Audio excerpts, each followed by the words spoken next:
Hi, my name's Shiloh. They said it was just a small ask, a little gift from the trust my grandfather left me. But somehow, that gift became an expectation, then a demand. And when I didn't give in, they erased me. From the speeches, from the photos, even from the guest list. They called it family unity. But what do you call it when your parents sign off on forged documents and your sister gives your money to her fiancé before the wedding even starts?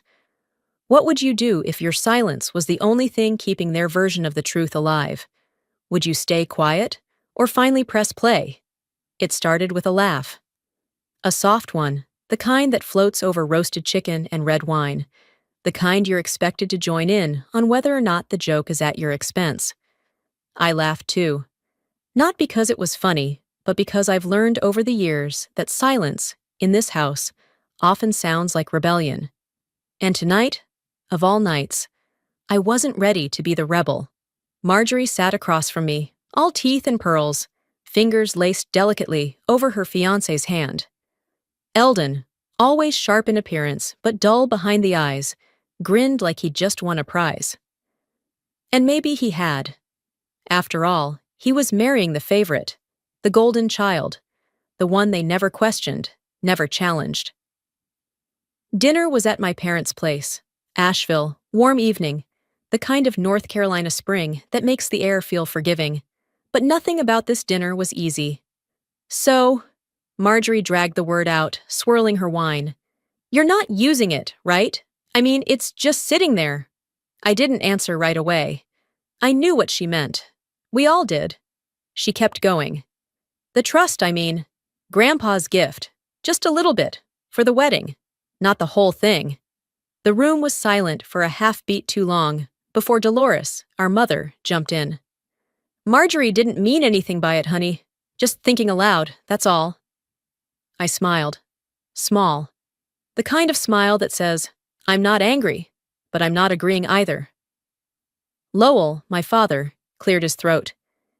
It'd be a nice gesture, for family. That word again. Family. Like it was a shield they could all hide behind while nudging me to hand over the only thing Grandpa ever left just for me. The money wasn't life-changing, not by most people's standards, but it was mine. Mine because I earned his respect when no one else did. When everyone else was too busy or too tired, I was the one reading to him in that hospital bed, spoon-feeding him when his hands couldn't hold a cup. But to them, it was just there, just waiting to be reallocated. Eldon chimed in, smiling as if the whole thing were casual. We wouldn't even need much, just a portion. Think of it like a blessing. I chewed slower, set my fork down, and took a sip of water to cool the flame crawling up my neck. No one outright asked me. That's how they do things. They imply, nudge, create the atmosphere, then look surprised when you don't pick up on their hints. After dessert, apple pie I baked because no one else thought to bring anything, I stayed a little longer, helped clear the plates, laughed when someone made a half-hearted joke about Eldon needing a prenup, hugged everyone goodbye, but something inside me had already shifted. A few days later, I got the rehearsal dinner itinerary in the mail. A pretty little envelope with embossed calligraphy and floral trim. I opened it slowly, not sure why my gut had tightened the moment I saw my name. Except, it wasn't my name. Shayla was assigned to a table labeled Volunteer Coordination and Event Staff. No +1, no dietary notes, no seating near family. Marjorie's old college roommates were seated near the stage. Even our second cousin's toddler had a better spot. I read the card 3 times. Checked the email for the seating chart. It wasn't just a typo, it was a category. When people can't say what they mean, they spell it instead. I thought back to that dinner. How they laughed, how they looked at each other when I hesitated. It hadn't been a conversation. It had been a transaction in progress, and I'd failed to sign on the dotted line. I sat on the edge of my bed that night, the card still in my hand. The air was still and silent, broken only by the soft creak of the floor under my foot as I stood. In my car, I pulled out the old leather-bound notebook I kept in the glove box. the one I used when my head was too loud to sleep. I flipped to the first clean page and wrote one sentence. Timeline of requests. They thought I'd forget, that I'd let it go. But not this time. I didn't plan to show up that Sunday, but when Mom left me a voicemail saying it was just a little brunch to go over last-minute wedding things, I knew better than to ignore it. If you skip one event, suddenly you're the selfish one, the ungrateful one, the one who always makes things harder than they have to be. So I went. The sun hadn't even fully warmed the porch steps when I pulled into their driveway. Fresh tulips lined the walkway, like everything was blooming right on schedule. Except me. I stood there for a moment outside the front door, listening to the muffled sound of clinking glasses and soft jazz spilling through the windows. Inside, the smell of citrus and maple syrup hit me like a wave of artificial sweetness. The table was a Pinterest dream. White cloth, pastel florals, handwritten place cards. Marjorie sat in her usual spot, already radiant before noon. Eldon looked bored but polished. Dad had his polite smile on. And Mom floated between seats, topping off mimosa glasses like a hostess in a Southern magazine spread. "Shiloh, there you are," she said with a tone that made it sound like I was 10 minutes late, even though I wasn't. "We were just saying how lovely this weather is for a garden ceremony." I smiled. Neutral. I took the only empty seat, next to the staircase, behind the decorative hydrangea that blocked half the table. Nobody asked how I was. Instead, Marjorie launched right in, eyes wide with that sugar-coated concern she wore so well. "So, I was thinking," she said, spooning fruit onto her plate like it was just a normal Sunday thought. "The trust. It's not like you can really touch it yet, right? Not unless it's for something important. And, well, a wedding is important." I didn't flinch. Just buttered my toast slowly. She went on. "I mean, it's not the whole thing. Just a little help. Eldon and I are trying to make this day magical for everyone, for the family." Dad chimed in without looking at me. "If I had what you have, and my sister was getting married, I'd do the right thing." Mom added gently, "Sweetheart, no one's pressuring you. But this is a once-in-a-lifetime moment for your sister. Would it really hurt to help?" That word again. Help. As if I hadn't spent most of my 20s helping this family in ways no one remembered. The pressure didn't come from what they said. It came from how they said it. Everyone speaking softly, smiling, lowering their voices like I was the one overreacting just by breathing heavier than normal. I folded my napkin into my lap. My fingers dug into the fabric. I didn't speak, not yet. Because if I did, it wouldn't come out peaceful. They shifted the conversation, but the air was still thick with what hadn't been said. I noticed how Marjorie leaned into Eldon like he was the safest place in the room. How Dad avoided my eyes. How Mom refilled my orange juice, even though I hadn't taken a sip. Eventually, as we were finishing the last bites of quiche, Eldon leaned toward me. His voice was low, controlled. "We could have just asked for a loan, you know," he said, "but I guess we hoped you'd step up." I turned my head and met his eyes. There was nothing warm in mine. "You hoped I'd break quietly," I said, voice steady. "Sorry to disappoint." Then I stood up. Not in a scene-making way, just enough to draw their attention as I tucked in my chair and walked out through the front door without another word. No one followed. Back at home, I moved through the kitchen in silence, set my keys on the counter, poured a glass of water, and let it sit there untouched. Then I powered up my laptop. The screen glowed soft against the dim afternoon light. I created a folder on my desktop, named it Inheritance Pressure, Docs. Inside it, I uploaded a photo of the seating card with my name misspelled. Next, I scanned the brunch menu. Mom had printed them herself. On the bottom corner, "With love from the whole family." I attached a copy of that too, for the file. Then I opened the notebook from my glove box, transcribed everything I could remember from brunch. Who said what, their tone, their phrasing, because the only thing more dangerous than being ignored is being underestimated. Later that week, I returned to my parents' house for what was supposed to be a casual coffee visit. Nothing formal. Just a few family friends passing through town, one of my aunts, and the usual kitchen chaos Marjorie thrived in. She had her hosting voice on, smooth, cheerful, and just theatrical enough to make strangers think we were the kind of family you envy.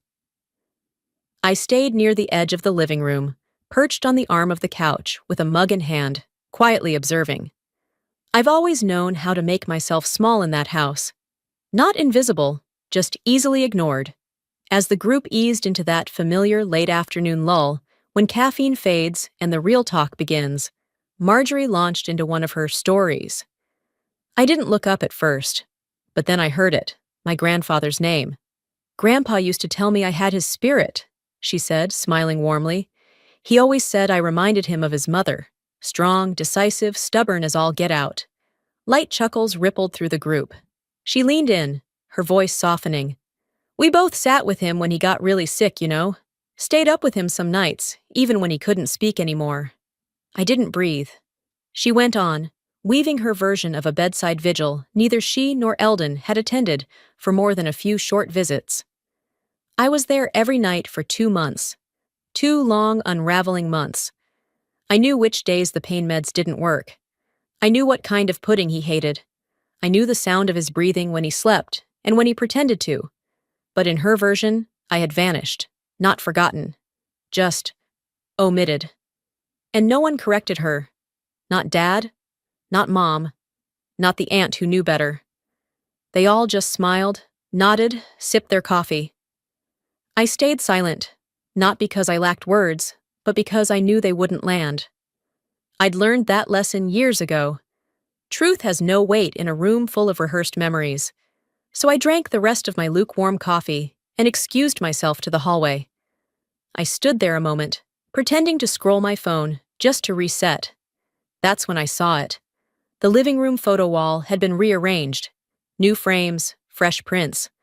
Front and center now hung a candid from Marjorie and Eldon's engagement party. It looked staged, like something from a lifestyle blog. Everyone beaming, champagne in hand, coordinated outfits. The picture that used to be there, the one from Grandpa's final birthday, where I stood next to him while he held my hand, was gone. I checked the rest of the frames, just to be sure. Maybe they'd moved it somewhere else. Maybe it was in a smaller spot, or upstairs. It wasn't. I stood there longer than I should have, staring at a wall that used to carry pieces of my history and now carried only their highlight reel. Later that evening, I drove home in silence. No music, just the hum of the road and the tension in my jaw. I didn't call anyone. I didn't cry. I just walked into my apartment, placed my bag on the counter, and opened my laptop.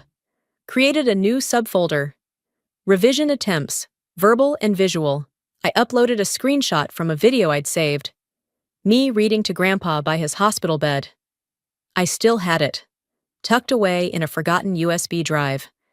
Then, I opened my wall calendar, flipped to the current month, and with a black pen, I wrote across the top margin. You can only be erased if you let them write the ending. The following morning, as I sipped coffee alone by my window, my phone buzzed. It was a message from Veda. Let me know when you're ready to talk legal lines. I stared at the screen for a long while. I wasn't ready. Not yet. But I was getting close.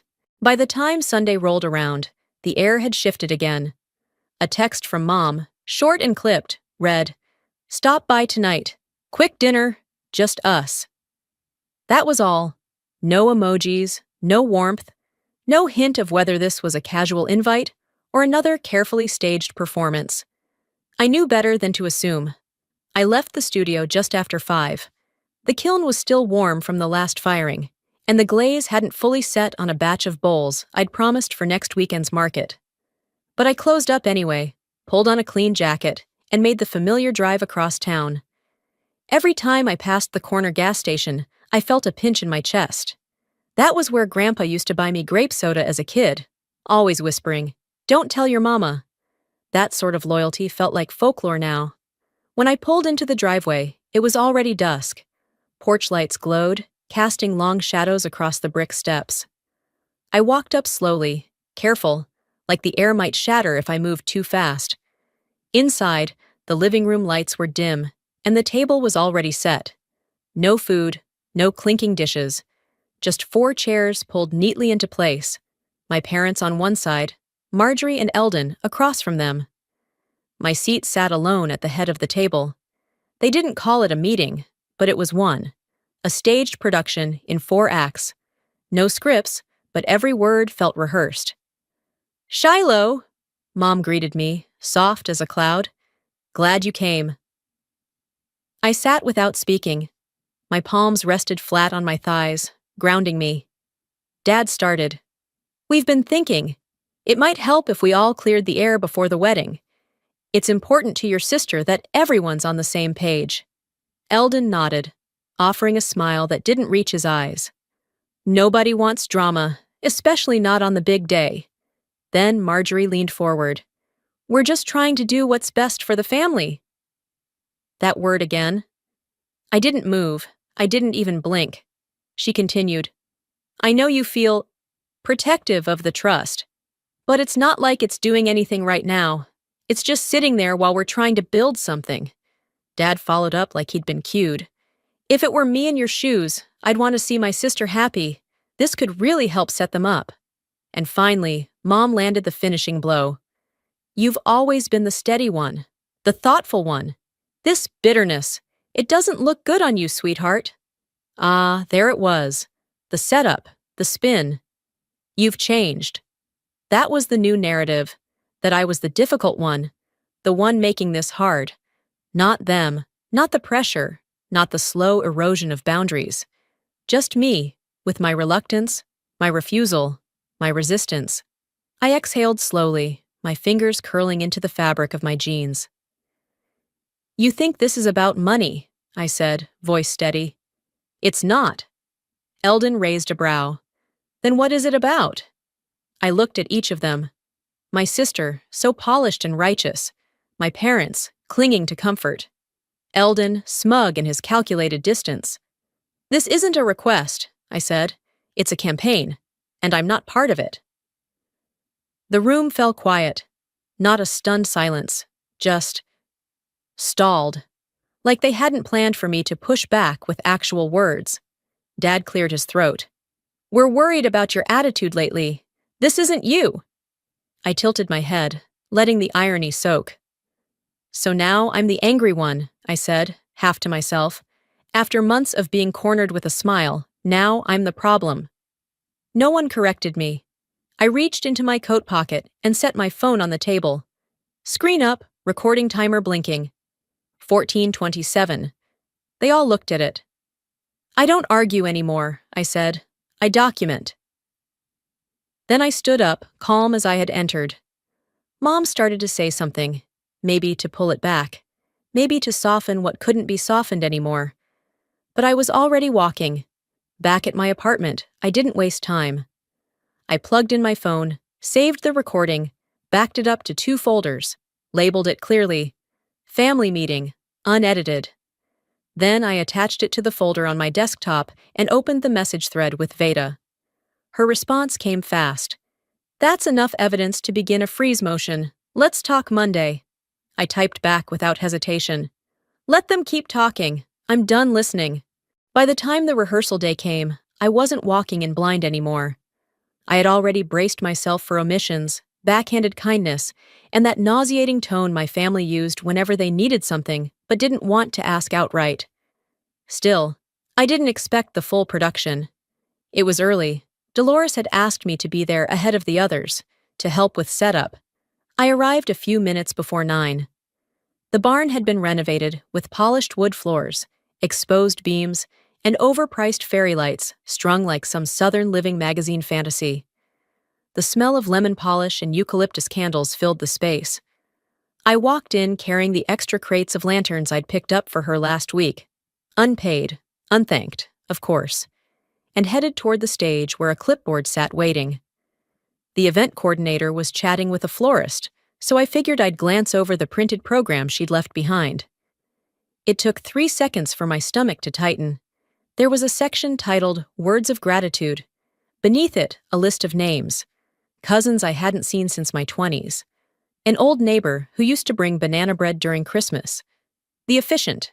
Even one of Marjorie's old professors. Not me. No mention of me at all. Not as a speaker, not as a contributor. Just airbrushed out of the narrative. Again. I flipped through the next page, seating chart. I was at table 9, next to vendors and support team. They were calling this a family event, but I was treated like the help. I caught Marjorie alone near the catering station 20 minutes later. She was adjusting the height of her veil, talking to herself in the mirror when I stepped up beside her. Was I left out by mistake? I asked, my voice as even as I could make it, or by design. She blinked, looked at me through the reflection, and didn't miss a beat. You've always hated speaking in front of people, haven't you? It wasn't a denial. It wasn't even a good lie. It was deflection, polished and delivered with a practiced smile. I paid for the lighting, I said quietly. And the backup generator. She turned to face me then, eyes wide like I'd just accused her of arson. Why are you bringing that up now? Because no one else would. I walked away without responding. There was nothing else to say. That evening, just after I'd showered and pulled on an old college sweatshirt, my phone buzzed on the counter. It was Lacey, my closest friend since high school. Someone who knew every version of me, from braces to breakdowns. Hey, her message began. Wanted to give you a heads up. Marjorie reached out. She asked if I could talk to you, said she's worried you're isolating and that she's really overwhelmed. Hope that's okay. There it was. Not just exclusion, replacement. They didn't want me to speak, but they wanted someone else to speak for me. Someone more palatable. Someone less likely to say no. I stared at the screen and let the message sit for several minutes before replying. Not okay, please don't let her use you like that. Lacey answered almost immediately. Didn't think it felt right. Just wanted to be transparent. I thanked her, tucked the phone aside, and turned back to my laptop. Then I wrote a short message to Marjorie. If you have something to say to me, say it yourself. Leave my friends out of it. I copied the same to Dolores for good measure. I knew they had a pattern. When I went quiet, they whispered behind my back. When I spoke up, they pretended I was unstable. 10 minutes later, I emailed the event coordinator with one clear instruction. Remove the thank you segment from the final script. If not, I'll call the lighting company and cancel my contributions. It was the most polite threat I'd ever written. She responded. Understood. That night, I went into my bedroom, opened the drawer in my nightstand, and pulled out a small USB drive I hadn't touched in years. On it was a video Grandpa had recorded for me on my 23rd birthday. Just 30 seconds long. Him, sitting on the porch in his Sunday shirt, saying what he always said when things got hard. Don't bend yourself into silence just to make them comfortable. You weren't made to be quiet. I renamed the file Last Word. Then I saved a copy to a second drive and placed it inside a small padded envelope. Back on my laptop, I opened the legal folder and saw Veda's message waiting. I can escalate the freeze next week, but I need your full go-ahead. I didn't hesitate this time. Do it, I typed back. They thought leaving me out would keep me soft. They were still dealing with the version of me who apologized just for having boundaries. The next day came without drama. The sky held a flat gray stillness, and for once, I appreciated the lack of color. I spent the early part of the afternoon cleaning the apartment, repotting a plant I'd nearly let die 2 months ago. It felt good to care for something quiet, something that didn't smile while slowly cutting you out. Around 3:42 p.m., my phone buzzed with a voicemail notification. No missed call, just the message. Good afternoon, this is Kim from First Carolina Bank's Fraud Detection Department. We noticed a high-value authorization initiated from a third-party account linked to your trust. If this request wasn't made by you, please return our call at your earliest convenience. I stood there with my hands still wet from watering the ivy on my windowsill. I dried them on my sweatshirt, replayed the message twice, then tapped Veda's contact. She picked up on the second ring. "I just got a call," I said, voice even. "Something's in motion." Without missing a beat, she replied, "Hold tight. Don't respond to the bank yet. Let me dig first." I opened my laptop, pulled up the document folder, and added the timestamp and message transcript. It wasn't about being paranoid anymore. It was about being ready. Less than 40 minutes later, my phone rang again. "Veda. They submitted a forged power of attorney," she said. "Scanned signature, poorly done. But the names attached?" She paused. "Dolores, Lowell, and your sister's fiancé, acting as their legal rep." I swallowed hard, not out of shock, out of certainty. I had expected manipulation. I hadn't expected them to drag a pen through my life and sign my name without flinching. "They said it was to consolidate assets for the family," Veda continued, "to prepare things for post-wedding investments. Their words, not mine." "Let's move," I said. "Whatever we have to do." She didn't waste time. By that evening, a cease and desist had been sent to the bank, Eldon and my parents. A formal freeze request was underway. She even looped in the original estate lawyer Grandpa had used, an older man named Thompson, who still remembered my name when she called. "This isn't a family disagreement anymore, Shiloh," she said. "This is clear legal overreach and fraud." I nodded, even though she couldn't see me. "I know." After hanging up, I didn't sit down. I didn't cry. I didn't pace. I printed 2 sheets, one with my actual signature from a notarized lease, the other with the forged one pulled from the bank's copy. I circled the inconsistencies in red and slipped both into a slim folder. Then I drove. I didn't call ahead. I didn't want them prepared. By the time I parked in front of their house, it was already dark. The porch lights were on. The house looked soft, welcoming, as if it hadn't been the source of a growing bruise on my life. Lowell answered the door. "Shiloh," he said, clearly surprised. "We weren't expecting—" "I won't be long." He stepped aside. Dolores sat in the living room, flipping through a bridal magazine. She didn't look up. I stood in the doorway and opened the folder.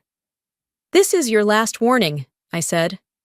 "This—" I held up the page with the forgery. "Is a felony. I don't care how much you think you're owed, or what you think Grandpa would have wanted. He left that trust to me. Period." Dolores glanced over, but said nothing. Lowell's voice was quiet. "We were trying to help her start her future." "You mean by stealing from mine?" I didn't raise my voice.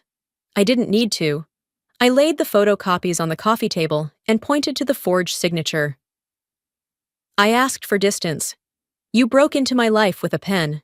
I looked at both of them. "The next paper you get won't be from me. It'll be from a judge." No one stopped me as I turned and walked out. Back home, I updated the folder on my desktop. Renamed the latest document chain, Stage 2, Initiated. Then I emailed Veda 2 words. Green light. 10 minutes later, her reply pinged back. "Asset freeze is in process. Let's see how united they are when the money's out of reach." For the first time in weeks, I shut my laptop and didn't double-check the locks on my door. They wanted my silence more than they wanted my support. Now, they'd get neither. The next evening, I arrived at the rehearsal dinner 15 minutes early, just as Dolores had requested. The venue had been transformed. Soft lights strung across rafters, flickering candles on every table, and the air thick with expensive floral arrangements and polite expectations. I walked in through the side entrance, past a few catering staff and vendors setting up. My eyes scanned for a familiar face, but all I saw were polished people in pastel clothing and forced cheer. One of the event staff greeted me by the name tag table. "Ah, here," she said, flipping through cards. "You're Sheila, right? Volunteer coordinator?" I looked down. My name, again, spelled wrong. And not just wrong, rewritten into a role I never accepted. The corner of the card had a little yellow dot, which, I assumed, corresponded with the seating chart on the easel next to the entryway. Table 11, back corner. just outside the path to the restroom. I didn't react, not outwardly. Instead, I took the card with a nod and walked toward the coordinator. "I didn't volunteer for this," I said, "and I certainly didn't agree to be categorized as support staff." She hesitated. "Oh, I was told by the family that you'd prefer to stay low-key, less attention." I turned toward Dolores, who stood arranging champagne flutes across the head table, utterly unbothered. She caught my glance and offered a smile that said everything and nothing at once. "You've always said you don't like being in the spotlight," she called gently, like she was doing me a favor. There it was. The script, the rewrite. I'd been edited out of the center and placed where they didn't have to look at me.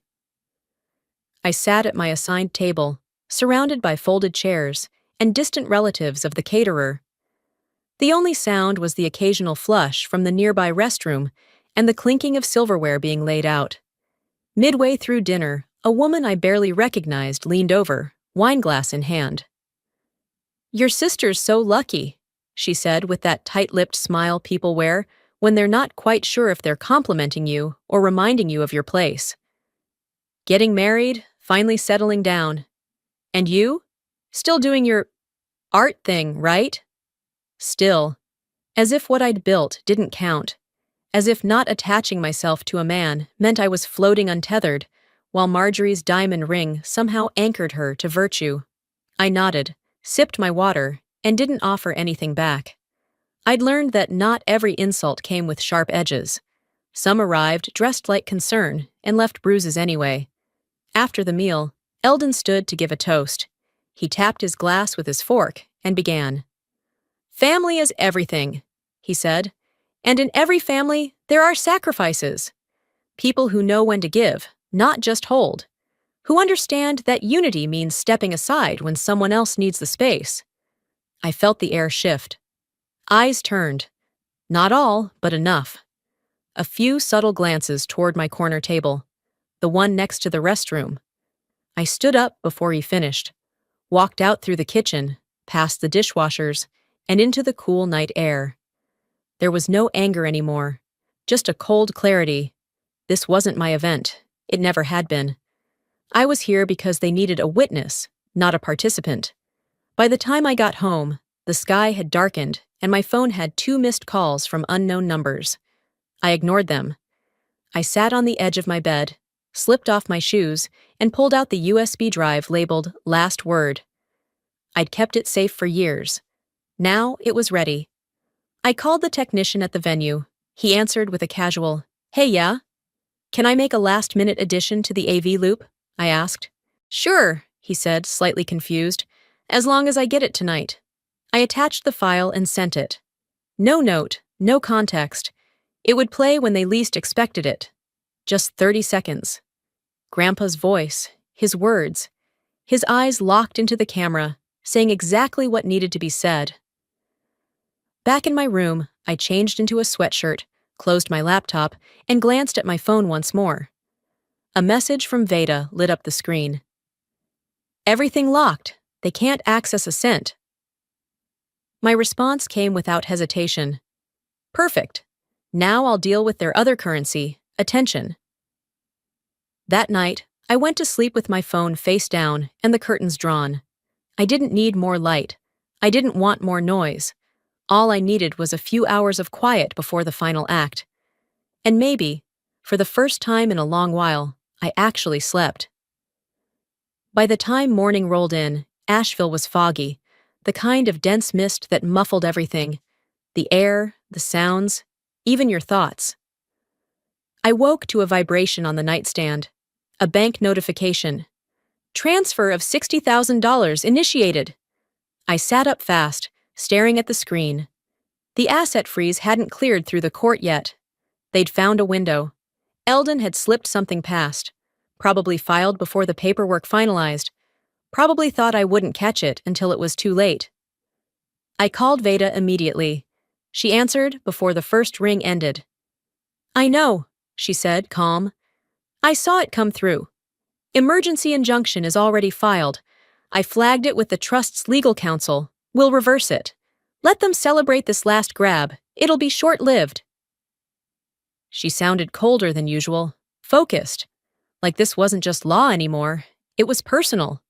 I let her handle the damage control. My attention was on something else now.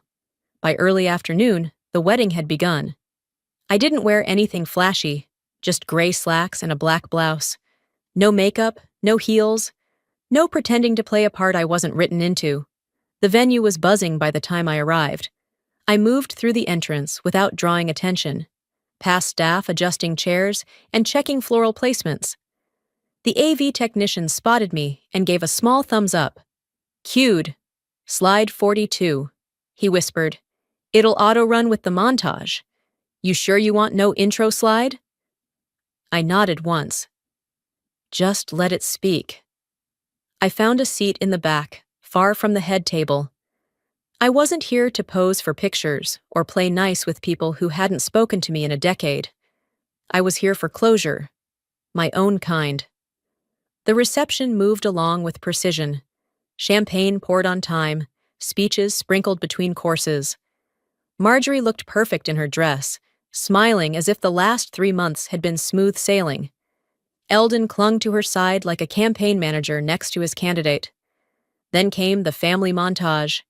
The lights dimmed, soft music swelled, baby pictures, school plays, vacations I hadn't been invited on, birthdays I remembered differently than how they were framed on screen. Slide 39, then 40, then Grandpa. Not the man they painted in their stories, but him, frail, clear-eyed, seated on the edge of his hospital bed in that striped cotton robe. He looked straight into the camera. If you're watching this, he began, someone's tried to take what I left for Shiloh. I want to be clear. This gift, this trust, was hers. Because she was there when it mattered. Because she never asked for anything. He paused. Don't let them rewrite the truth. It was always hers. The screen faded to black. No applause, no laughter, just silence. Dense, crushing. I didn't smile. I didn't look around. I stood up, heels clicking softly against the hardwood floor. I walked straight out through the side door. Dolores called after me faintly, but I didn't turn. Lowell mumbled something I couldn't hear over the hush. Eldon followed me out into the night air. That wasn't necessary, he snapped, voice sharp. You humiliated her. I turned to face him. Calm. Cold. She earned it. I just pressed play. Back at my apartment, I changed into something soft and clean. I didn't bother hanging my clothes. I didn't text anyone. Instead, I wrote one last message to the estate attorney Grandpa had trusted most. Subject line, full asset protection. No family access. Body, make it final. No anger, no flourish, just the line I'd drawn. Then I opened the family group chat, scrolled through the years of photos, jokes, passive-aggressive recipes, and holiday plans, and deleted it. Blocked Eldon. Saved the video to a secondary drive. Labeled it, proof, not for revenge, but for clarity. And just like that, it was over. I didn't destroy their wedding. I simply refused to perform in it. 2 weeks passed. The silence was the first thing I noticed. No photos on social media. No wedding videos posted. No hashtags in celebration. Marjorie and Eldon, the couple who documented every brunch and boutique candle, suddenly fell off the grid. I wasn't surprised. Reputation, for them, had always been a carefully edited storyline. When the narrative cracked, so did their need for an audience. Word traveled through the extended family like smoke. Visible, but no one dared admit they smelled it. Cousin Dana mentioned at Sunday church that something awkward had happened at the reception. Aunt Lillian whispered to a neighbor that Marjorie had been sabotaged by someone jealous. No one mentioned me directly, but I knew, the kind of knowing that doesn't need confirmation. I kept to myself, didn't respond to voicemails, let emails go unread. I didn't block anyone else, but I stopped offering answers. Let them sit with the questions they never asked out loud. That Friday, a courier arrived at my parents' house with a sealed manila envelope. It was thick, heavy with intention. Inside, they found three things. The first, a certified printout from the trust's legal custodian, clearly detailing the irrevocable freeze and final reassignment. My name. No co-signers, no exceptions. The second, a personal check for exactly $1, made out to Marjorie. And the third, a note, handwritten in black ink on plain white stationery. This is the last time anything with my name goes toward your happiness. Dolores didn't read it out loud. Lowell didn't comment. Marjorie, according to what I later heard from a mutual friend, tore the check in half immediately, but didn't throw away the envelope. I imagined it sitting in a drawer now. Stiff paper, sharp corners, something that wouldn't let her forget. Meanwhile, I cleaned out my apartment. Not for a move, but for a reset. I boxed up old studio supplies I hadn't used since last winter, organized shelves, deleted files I no longer needed, reclaimed space. That weekend, I walked by Grandpa's old bakery. The sign had been taken down years ago, replaced by a cafe that never seemed to last longer than a season. But the building remained, quiet and sun-washed, with the same tile floor we used to mop together when I was 12. I pushed the door open.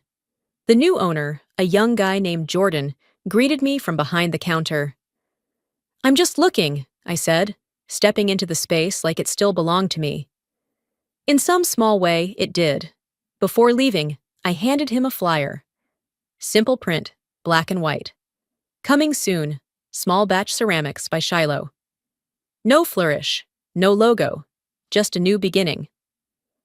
Later that night, I sat by my window watering a pothos plant that had once drooped from neglect. It was vibrant now, green, steady, like something that didn't need permission to survive.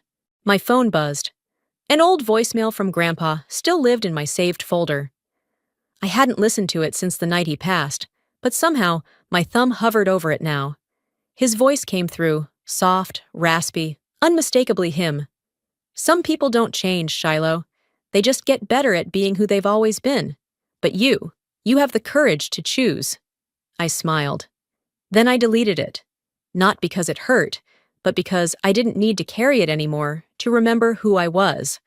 The following week, at a cousin's birthday party, the family gathered at a long wooden table under string lights. The air buzzed with soft laughter and the clinking of forks on plates. Stories were told. Toasts made. At the end of the table, one seat was left empty. Not because someone forgot, not because of a late RSVP, but because everyone knew who it was for. No one mentioned my name, but nobody sat there either. And in that silence, I found a peace more honest than any apology they could offer.